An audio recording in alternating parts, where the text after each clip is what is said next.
तेनू लखा ते छुपा के रखा खाते सजा के तू है मेरी वफा रख पुआ बना के। चलो भाई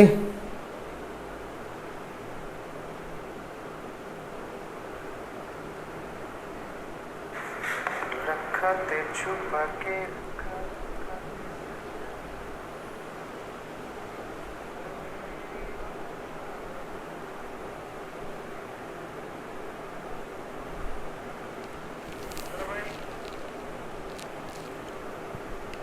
गुड आफ्टरनून। हेलो बेटा Vedanti Gupta, Shargun Singh Bhatia, Vidya Patle, Sangeeta Pande, good afternoon. Shriya, okay Shriya, ठीक है बेटा। तो सारे लोग जुड़ जाओ फटाक से। Good afternoon. ऐसे ही गा रहा था बेटा मैं।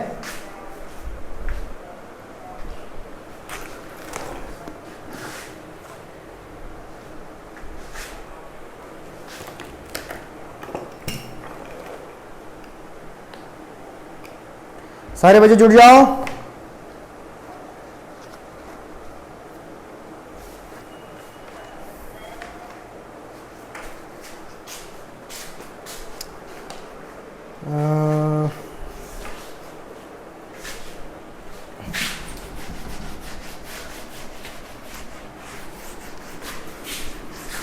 So we are going to continue our topic distance of closest approach का। हमको आज डेरिवेशन इक्वेशन निकालना है और फिजिक्स में उसमें न्यूमेरिकल्स आते हैं, केमिस्ट्री में भी उसमें एक छोटा सा क्वेश्चन आता है। Let us see. Good afternoon to all of you. हमारे साथ जुड़ गए हैं, मैं ज़रा नाम पढ़ूंगा। Afnan Siddiqui, Iram Syed, Vidya Patle, Shargun Singh Bhatia, Vedanti Gupta, Sumit Barapatre, Sangeeta, Shriya, Janvi Vanwani, good afternoon. Iram Saeed, very very good afternoon बेटा। ओशिन लांजेवार प्रेजेंट। विद्या पटले का नाइस वॉइस सर, ऐसे ही गा रहा था बेटा मैं। Vedanti Gupta, how are you sir? I am fine बेटा। आप लोग सब ठीक हो? चलो ठीक है ठीक है। Ayush Rathore, good morning. Kunal Uke present. Aarzoo Brahme, Aarzoo present, okay बेटा। Good afternoon. Abira Khan, okay, good afternoon बेटा।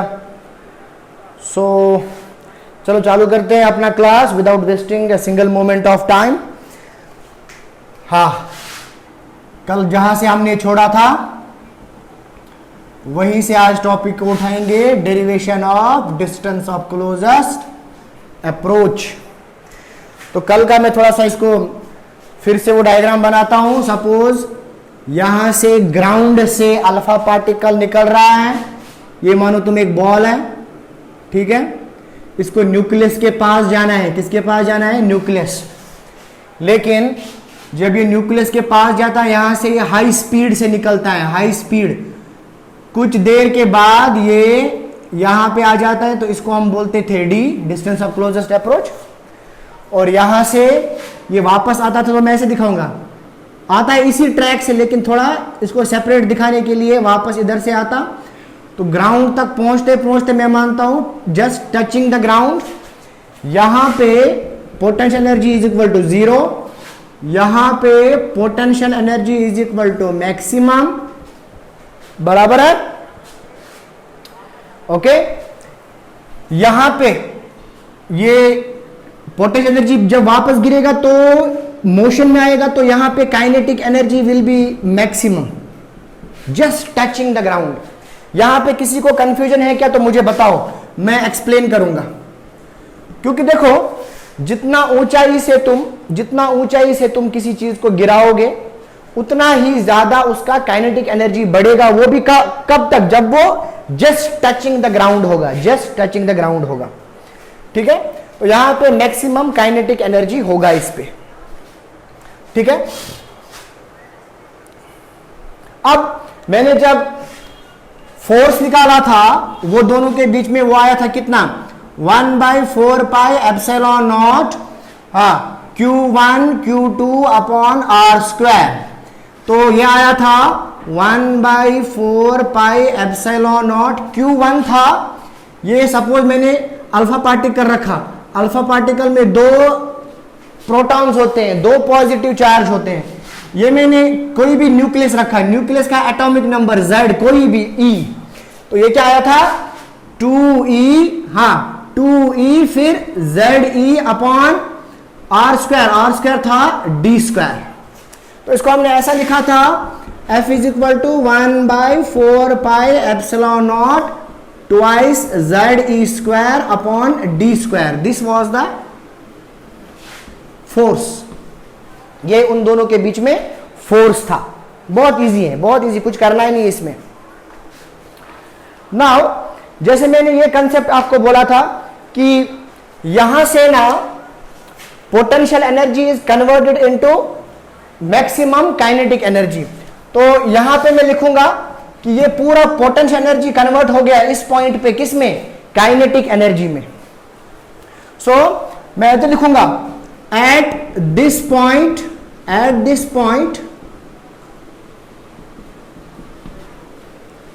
potential energy is converted maximum into kinetic energy, is converted into kinetic energy। हाँ,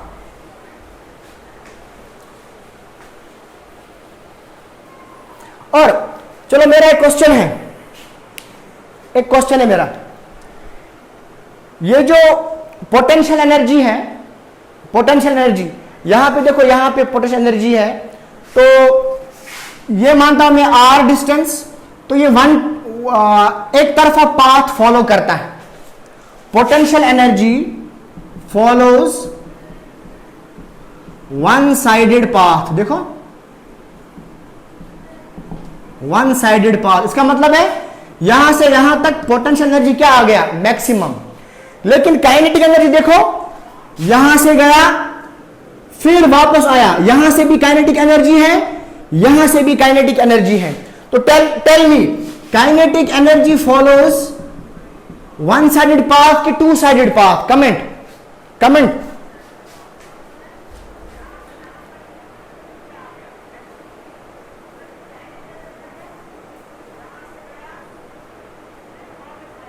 जल्दी बोलो।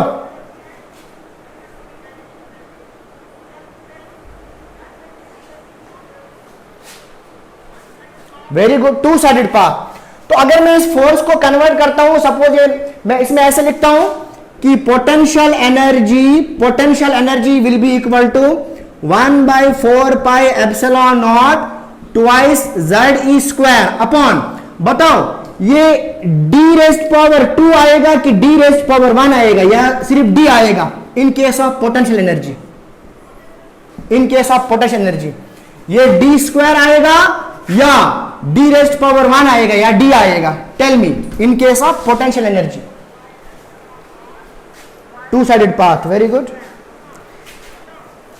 अब इधर बोलो, ये पोटेंशियल एनर्जी मैंने लिखा सपोज, क्योंकि ये फोर्स कन्वर्ट होता है into potential energy, 1/4 pi epsilon not 2 ZE square upon d square आएगा कि d आएगा? वेरी गुड, गुरुराज सिंह बाटन लिखा d स्क्वायर नहीं आएगा, सिर्फ आएगा d, बिकॉज पोटेंशियल एनर्जी ने फॉलो किया, it follows one sided path, it follows one sided path. क्या बात, बहुत सही।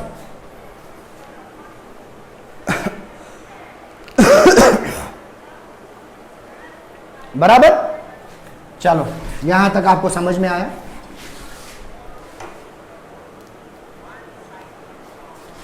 इन case of kinetic energy there will be d square, in case of potential energy there will be d, बराबर, clear.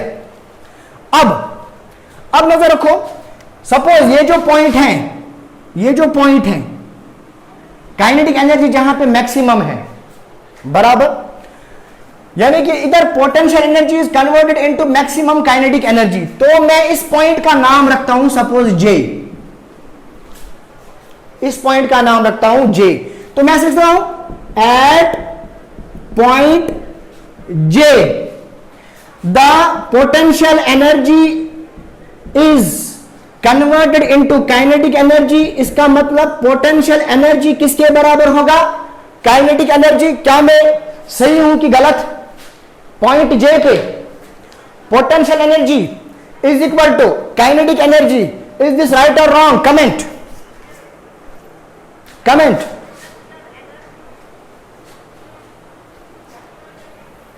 Point J पे potential energy बताओ kinetic energy के बराबर होगा या नहीं होगा? यस सर, होगा, बराबर होगा। So I can write here kinetic energy, यानी कि कहां पे? एट पॉइंट जे पे kinetic energy should also be equal to 1/4 pi epsilon naught twice ZE² upon D. मैं पूरा काइनेटिक एनर्जी नहीं बोल रहा हूं, मैं बोल रहा हूं सिर्फ काइनेटिक एनर्जी एट जे, क्योंकि वो वहां पे किसके बराबर है? पोटेंशियल एनर्जी के बराबर। सिर्फ किस पे? पॉइंट जे पे। यहां पे आपको खास ख्याल रखना है। अगर तुमको बोला होल सिस्टम का काइनेटिक एनर्जी तो आपको D² करना पड़ेगा यहां पे, लेकिन D² नहीं करना पड़ेगा। बताओ समझ में आया? यस और नो? अंडरस्टूड कि रिपीट? अंडरस्टूड कि रिपीट? सिंपल है यहां पे।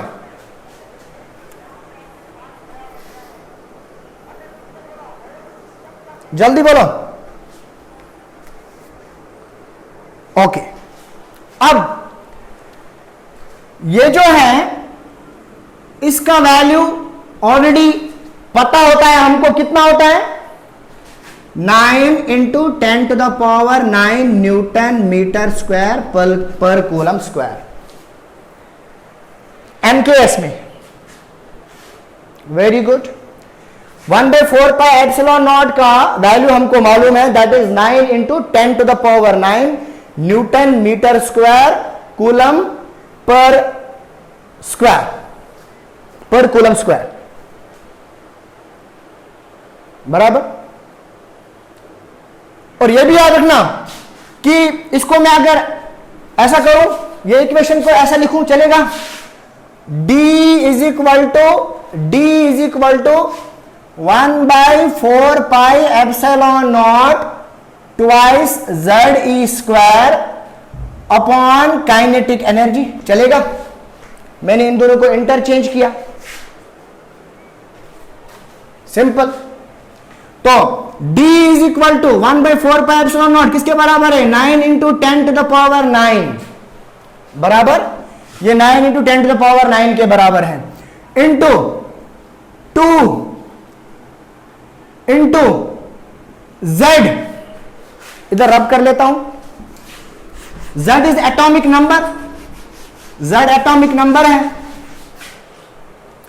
इंटू इलेक्ट्रॉनिक चार्ज कितना है? 1.6 × 10⁻⁻19 कूलम, इसका square upon kinetic energy, upon kinetic energy. अरे बहुत इजी है ये। और याद रखना kinetic energy of alpha particle when it approaches gold nucleus was experimentally found to be equal to 7.7 million electron volts. चलो याद रखो, ये रुदरफोर्ड ने काइनेटिक एनर्जी को मेजर किया जब अल्फा पार्टिकल अप्रोच किया गोल्ड के न्यूक्लियस को, तो वो था कितना? 7.7 million electron volts. How much? 7.7 million electron volts. अब इसको और थोड़ा ये करते हैं, सिंप्लीफाई करते हैं। Let us simplify this. तो क्या आएगा? D should be equal to 9 × 10⁹ into 2 into Z into 1.6 10 to the power -19 का स्क्वायर अपॉन 7.7 मिलियन। 1 मिलियन होता है 10 टू द पावर 6, तो ये कितना होगा 7.7 into 10 to the power 6 electron volts.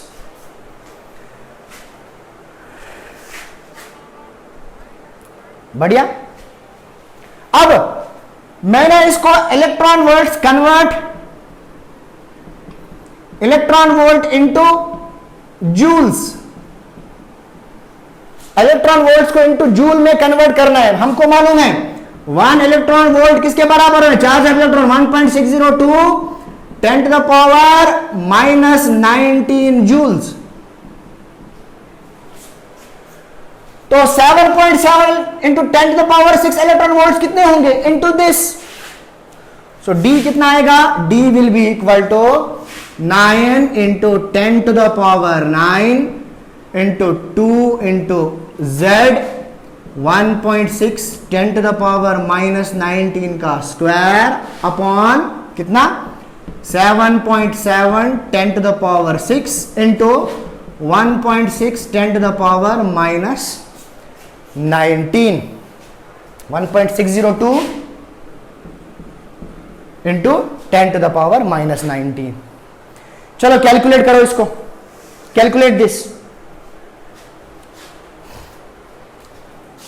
For gold Z is equal to 79। Gold का atomic number 79 है। चलो calculate this, what will be the answer.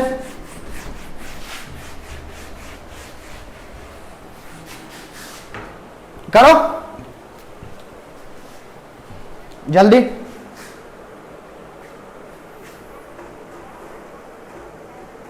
आएगा क्या, कैलकुलेट करोगे। D फॉर गोल्ड, D कितना होगा, कोई कैलकुलेट करके दो, मैं देखूंगा आपने कैलकुलेट किया है फटाक से। करो जल्दी करो।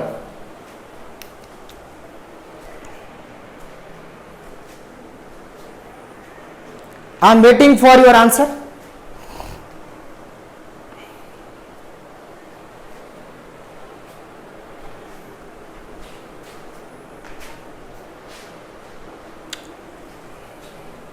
इसका भी स्क्वायर करना है, इसका भी स्क्वायर करना है, याद रखना ये सारी चीज। तो मैं इसको अगर सिंप्लीफाई करूंगा D इज इक्वल टू, करो जल्दी,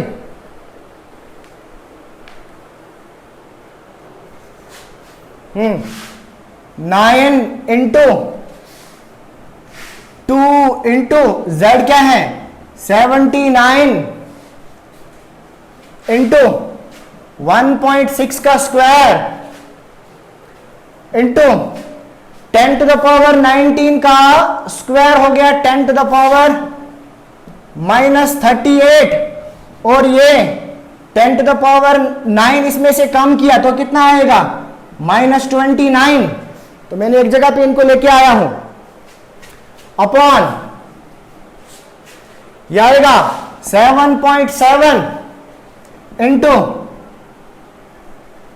1.602 इंटू 10 टू द पावर, देखो -19 में 6 चले गए तो कितना कितना बचेगा 13, 10 टू द पावर -13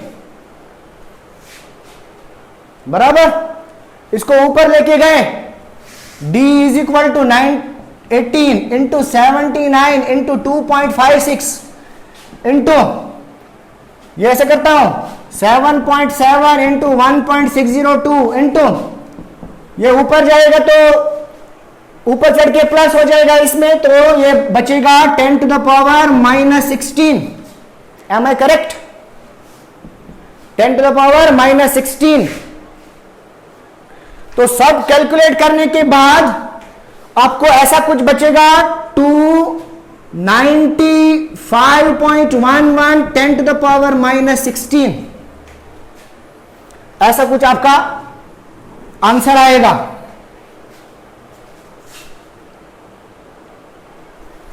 तो डी आएगा बराबर, इसको मैं ऐसे करता हूं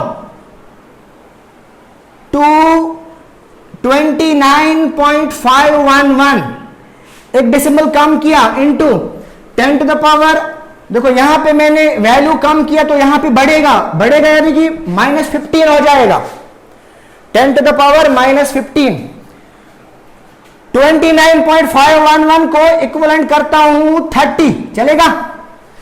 सो D is equal to 30 into 10 to the power -15 gold के लिए।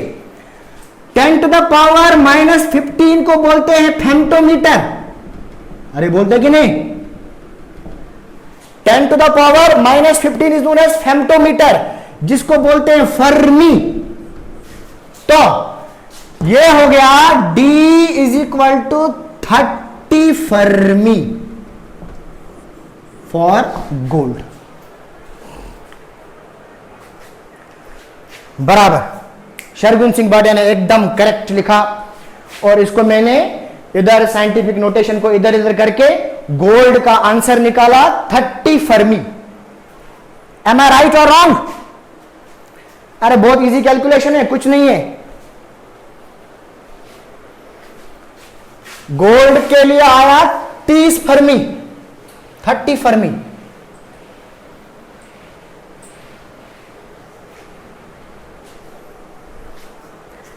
Very good.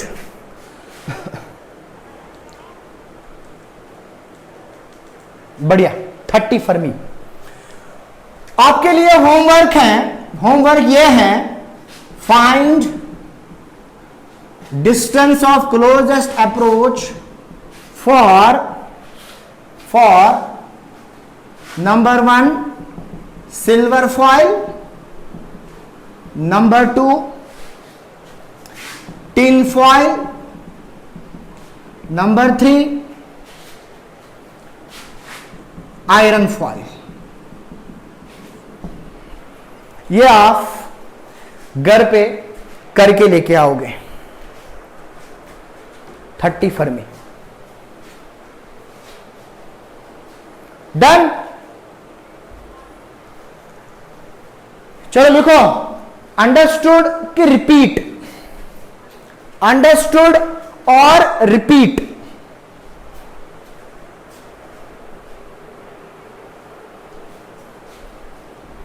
वीडियो क्या?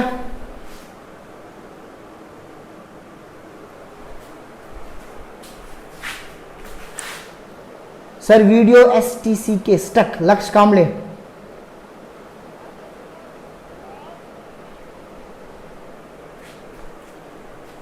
अंडरस्टूड, चलो very good. Understood, no repeat. Oshin Lanjewar, okay. Archita Jaiswal, understood sir, okay. Vidya Patle, understood sir. Vedanti Gupta, understood sir. तो मेरे बच्चों एक चीज याद रखना कि इस पे क्वेश्चन आता है फिजिक्स में भी, और कभी कभार केमिस्ट्री में भी क्वेश्चन आता है। फिजिक्स में आप इस पे समझो क्वेश्चन आता ही आता है। तो यहां पे आपको सिर्फ फाइनल इक्वेशन याद रखना है, D is equal to 9 into 2 into Z into 1.6 into 10 to the power -19 का whole square upon 7.7 million electron volts. उसको आपको कन्वर्ट करना है इंटू जूल्स। कर पाओगे? चलो let's move ahead.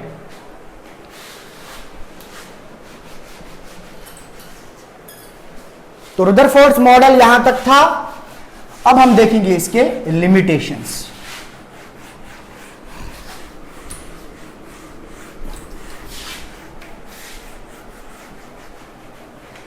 Right, limitations of Rutherford's atomic model.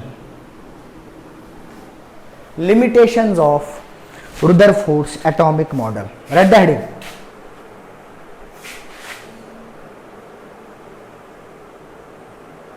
Okay.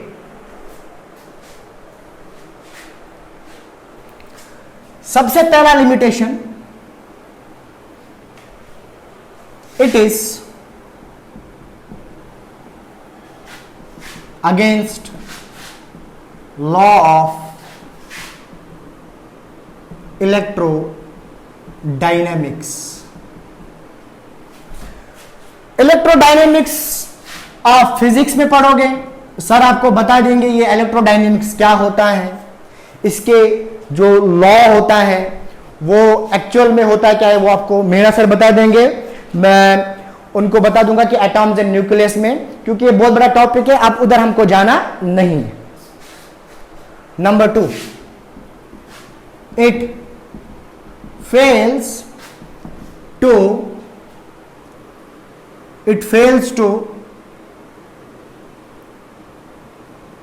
give, it fails to explain, ऐसे लिखते हैं, it fails to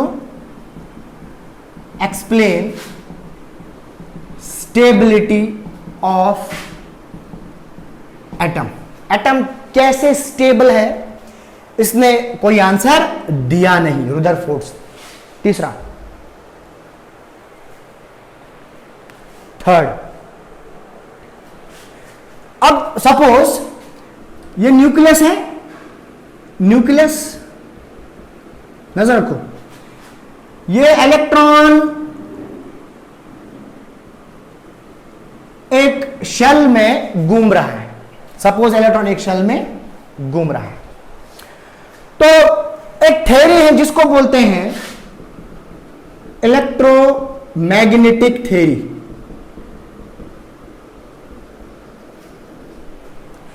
electromagnetic theory बोलता है अगर कोई चार्ज पार्टिकल मूव करता है, if any charge particle moves, ठीक, तो वो कंटिन्यूअसली एनर्जी लूज करता है. या आपको पता होगा अगर कोई चार्ज पार्टिकल मूव करता है इट लूजेस एनर्जी कंटिन्यूअसली, बराबर. तो अगर इलेक्ट्रॉन ने मूव किया, सपोज ये इधर मूव कर रहा है, इधर मूव कर रहा है, तो it should lose the energy, और ये एनर्जी लूज करता रहेगा. देखो ये अपना एक टाइम ऐसा आएगा कि it will be penetrated in the nucleus, लेकिन ऐसा होता नहीं है. तो इट फेल्स टू एक्सप्लेन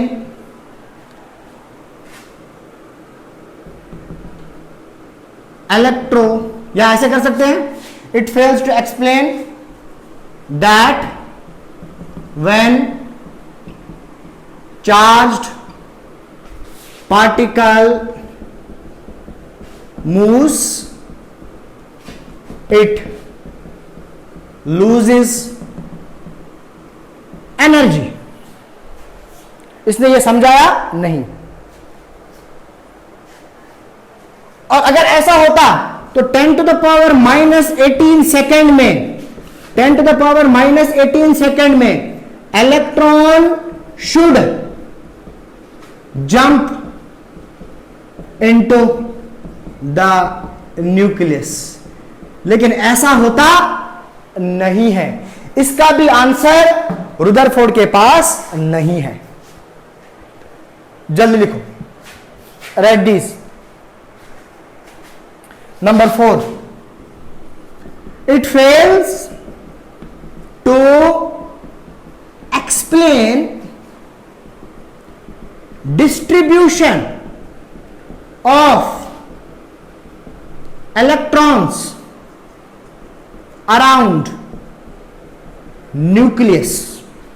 यानी कि इलेक्ट्रॉन्स किस तरीके से न्यूक्लियस के बाहर उनका अरेंजमेंट कैसा है रुदरफोर्ड ने वो भी नहीं बताया।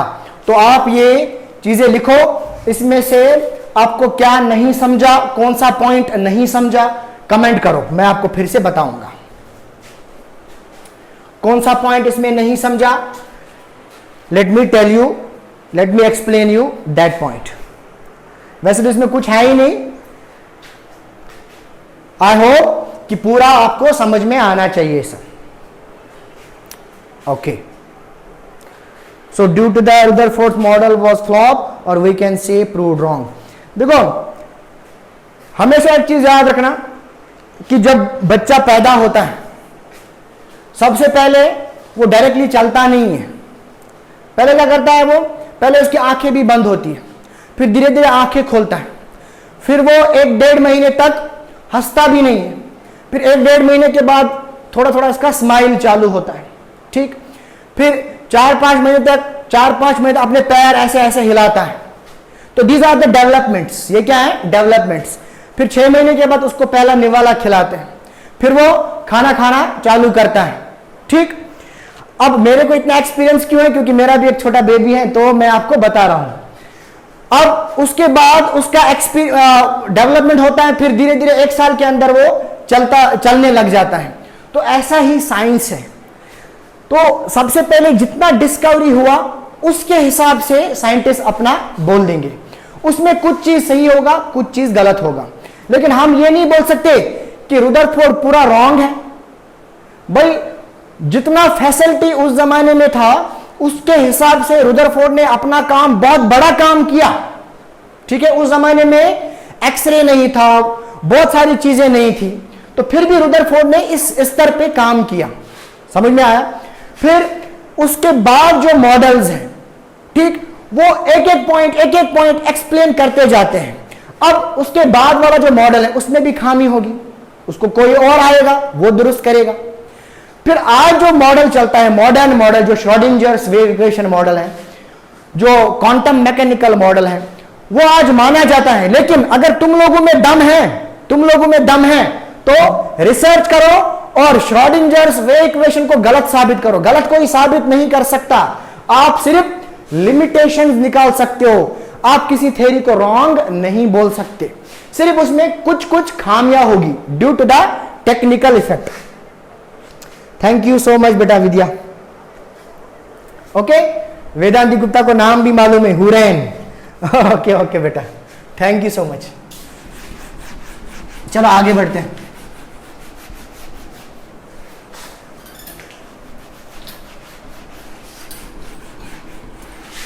अब हमने रुदरफोर्ड्स एटॉमिक मॉडल पूरा पढ़ लिया है।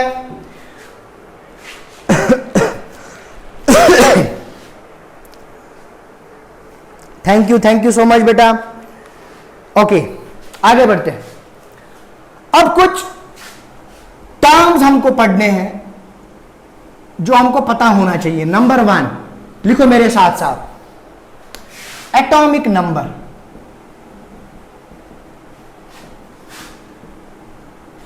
That is denoted by Z। खुद लिखो, व्हाट इज एटॉमिक नंबर, एक लाइन में आंसर दो। एटॉमिक नंबर क्या होता है?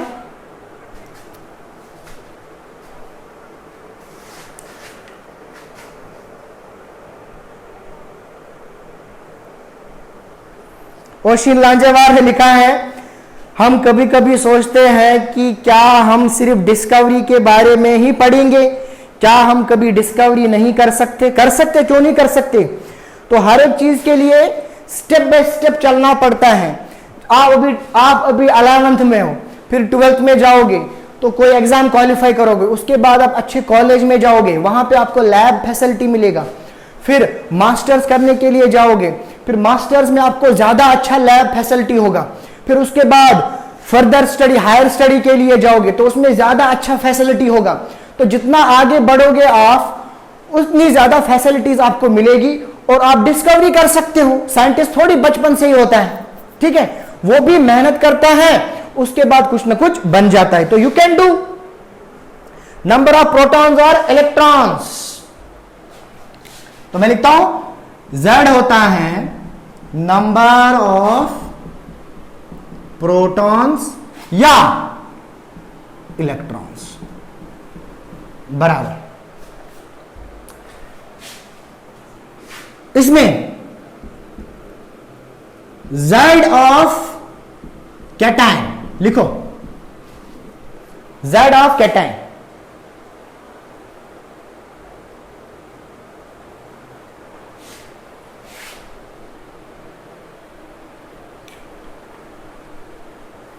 सब ऐसे लिखता हूं मैं, for cation number of protons is equal to Z and number of electrons, बताओ किसके बराबर होगा? कैटायन के लिए नंबर ऑफ इलेक्ट्रॉन्स किसके बराबर होगा? Tell me. होगा Z minus number of electrons lost, क्योंकि कैटायन होता है प्लस चार्ज, इसने इलेक्ट्रॉन लूज किया होता है। कैटायन के लिए नंबर ऑफ प्रोटॉन Z होगा और नंबर ऑफ इलेक्ट्रॉन्स क्या होगा? Z minus number of electrons lost. चलो फॉर एनायन लिखो जल्दी, फॉर एनायन इसके लिए भी number of protons is equal to Z, जो उसका एटॉमिक नंबर होगा, और नंबर ऑफ इलेक्ट्रॉन्स बता किसके बराबर होगा? Z माइनस के plus number of electrons gain, क्योंकि एनायन जो होता है माइनस चार्ज होता है, उसमें इलेक्ट्रॉन गेन किया होता है, तो नंबर ऑफ इलेक्ट्रॉन्स उसमें ये होंगे।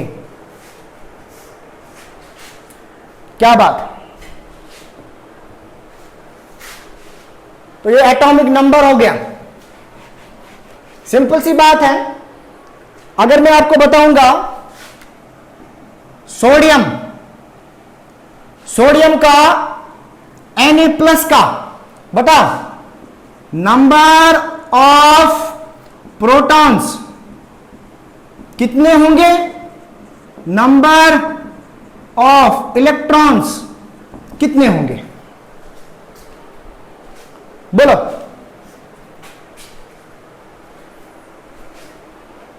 सोडियम का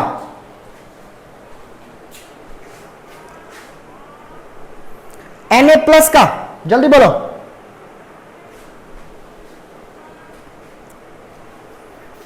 बराबर। क्या बात है? सोडियम का नंबर ऑफ प्रोटॉन्स कितने होंगे? 11, और नंबर ऑफ इलेक्ट्रॉन्स कितने होंगे, बोलो। देखो ना, ये कैटायन है, तो 11 minus number of electron lost, एक इलेक्ट्रॉन लूज किया है, तो that will be equal to 10। Protons 11 और इलेक्ट्रॉन्स 10, Z माइनस 1 10। बढ़िया बढ़िया बढ़िया।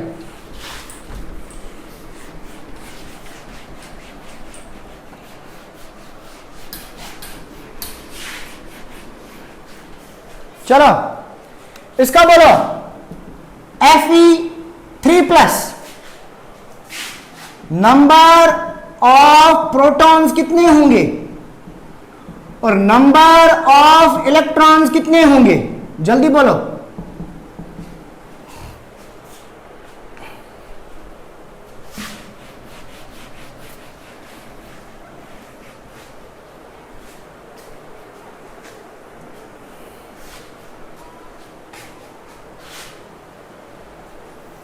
Fast comment.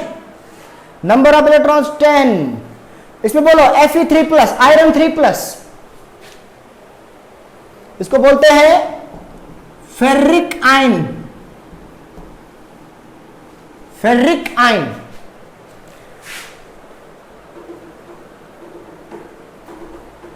आयरन का एटॉमिक नंबर 26 है बेटा।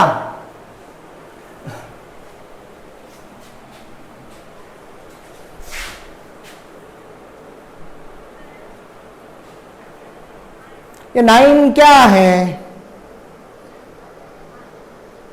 किसका? ठीक है, वो तो पुराने वाले का होगा। आयरन का बोलो, आयरन का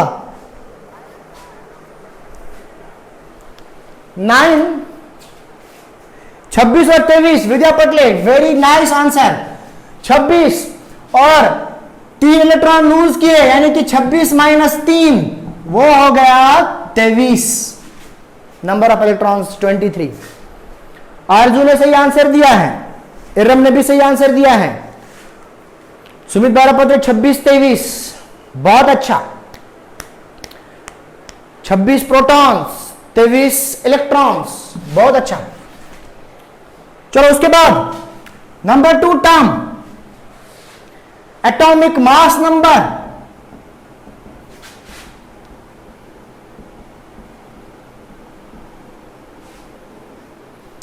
एटॉमिक मास नंबर, चलो देखो एक लाइन में, एटॉमिक मास नंबर क्या होता है? सम ऑफ 26, 23, बढ़िया। दूसरा टर्म, एटॉमिक मास नंबर क्या होता है? अरे सिंपल सी बात है, this is sum of protons and neutrons. याद रखना, sum of protons and neutrons. Atomic mass number in an atom of element, number of protons and neutrons. क्या बात है? तो इसको मैं डिनोट करता हूं कैपिटल ए से। So A will be equal to number of protons plus number of neutrons. Number of protons होता है ना Z, एटॉमिक नंबर, और N होता है number of neutrons. This is number of protons, this is number of neutrons.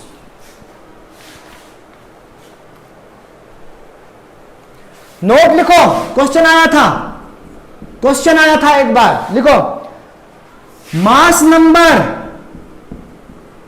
Is always a whole number. याद रखो, mass number हमेशा एक होल नंबर होता है।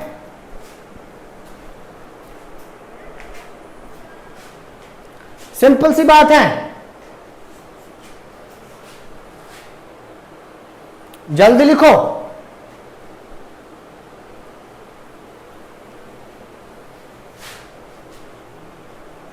चलो रब कर लेता।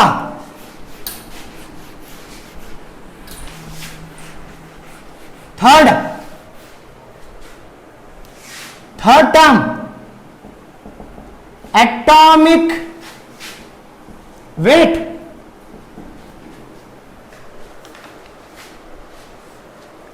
एटॉमिक वेट यह हमने पढ़ा मोल कंसेप्ट में। एटॉमिक वेट किसके बराबर होता है? एटॉमिक वेट यानी कि ये ऐसा होता है, A this is mass of one atom of any element upon 1/12 of mass of carbon 12 atom. Repeat कर रहा हूं मैं, यहां पे थोड़ा बहुत आपको मोल कंसेप्ट के बारे में याद दिलाना चाहूंगा।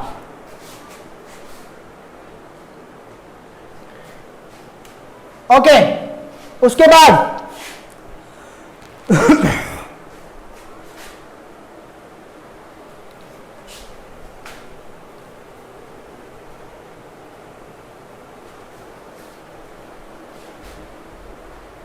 उसके बाद इसको आपने बोला था, याद करो,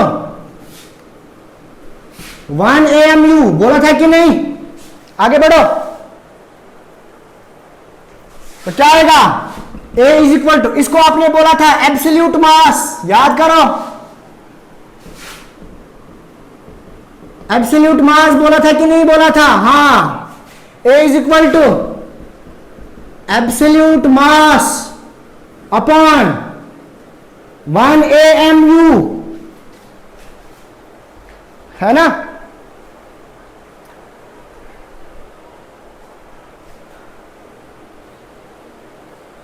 तो 1 AMU सपोज हमको निकालना है, 1 AMU हमको सपोज निकालना है, तो एब्सोल्यूट मास ऑफ कार्बन 12 हमको मालूम है, कार्बन 12 का एब्सोल्यूट मास कितना था जरा बोलो, 1.9924 10 to the power -24 ग्राम्स। अरे था कि नहीं, कार्बन 12 का absolute mass 1.9924 × 10 to the power -24 या 10 to the power -27 kg। तो अगर मैं ऐसा लिखूंगा 1 AMU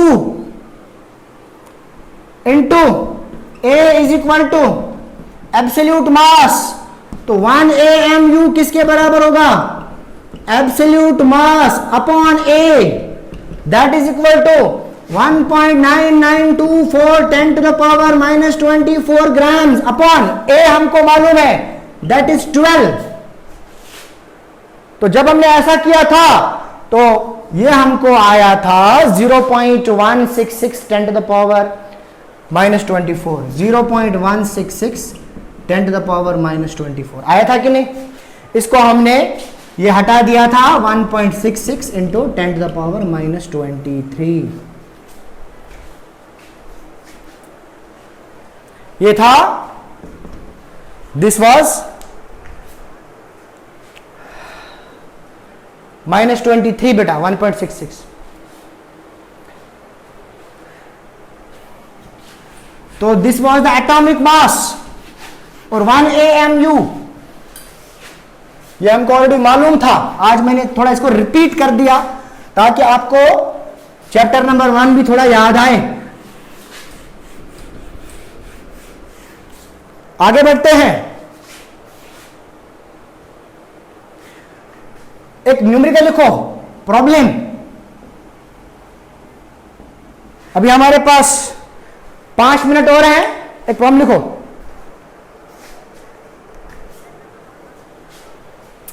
लिखो बेटा, what will be the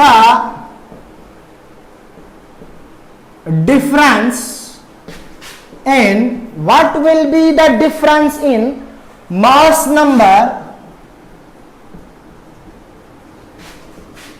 if number of electrons are doubled and number of neutrons are halved in carbon 612 atom element।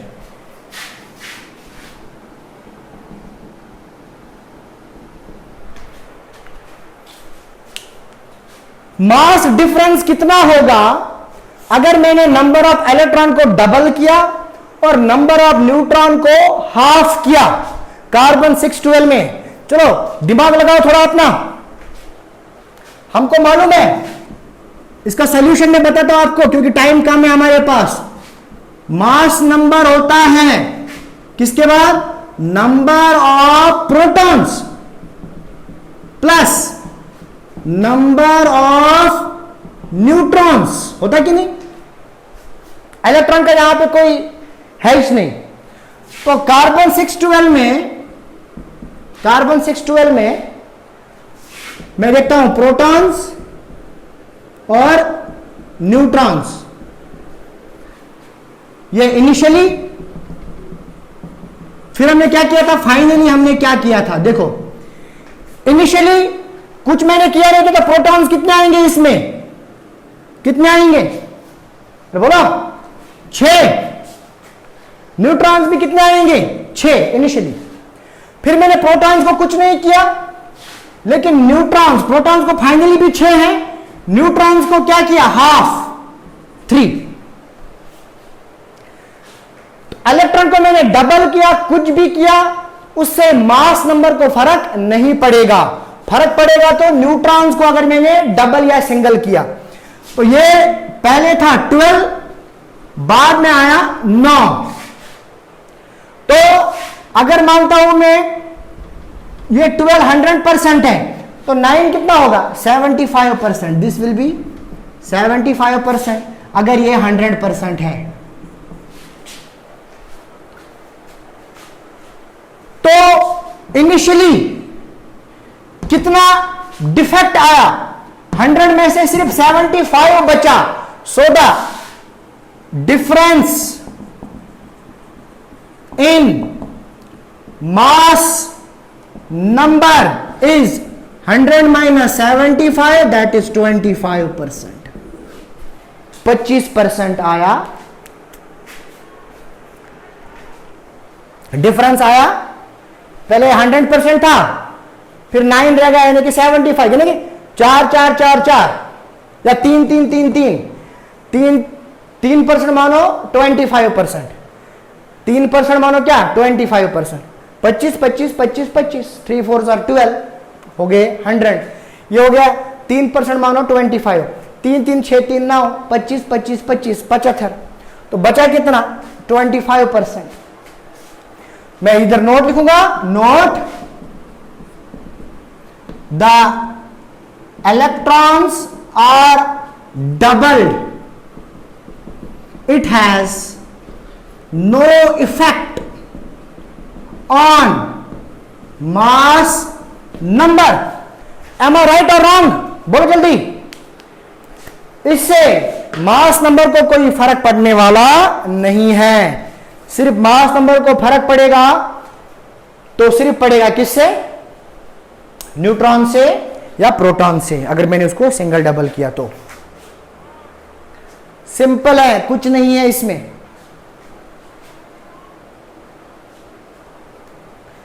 एक होमवर्क देता,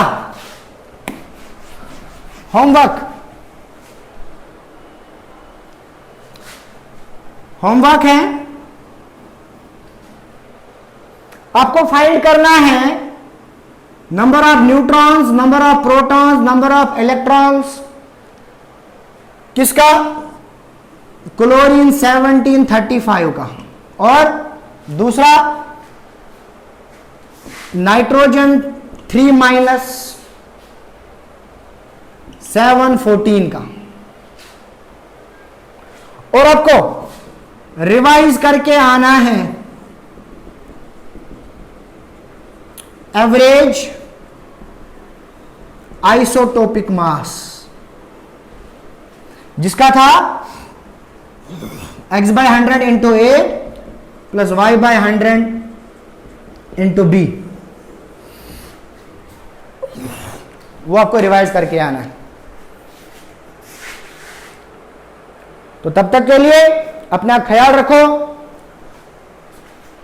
कल हम पढ़ेंगे कुछ और टर्म्स, जैसे कि आइसोटोप्स क्या होते हैं, आइसोबार्स क्या होते हैं, आइसोटोन्स क्या होते हैं, आइसोडायफर्स क्या होते हैं, आइसोस्टर्स क्या होते हैं, आइसो इलेक्ट्रॉनिक स्पीशीज क्या होते हैं। ठीक है, बहुत सारी चीज पढ़ने वाले हैं। तो फिर हम दूसरा पार्ट चालू करेंगे, that is nature of light. Light का ड्यूअल नेचर है, वेव नेचर भी है, पार्टिकल नेचर भी है।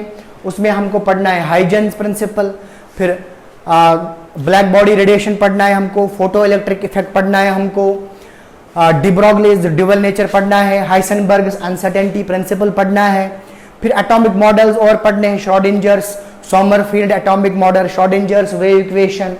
ये सारे टॉपिक्स हमको कवर करना है एक एक करके, क्योंकि एटॉमिक स्ट्रक्चर एक ऐसा चैप्टर है, ये आपको समझ में आया तो आपको हर एक चीज फिर समझ में आएगी। तब तक के लिए टेक केयर, बाय बाय।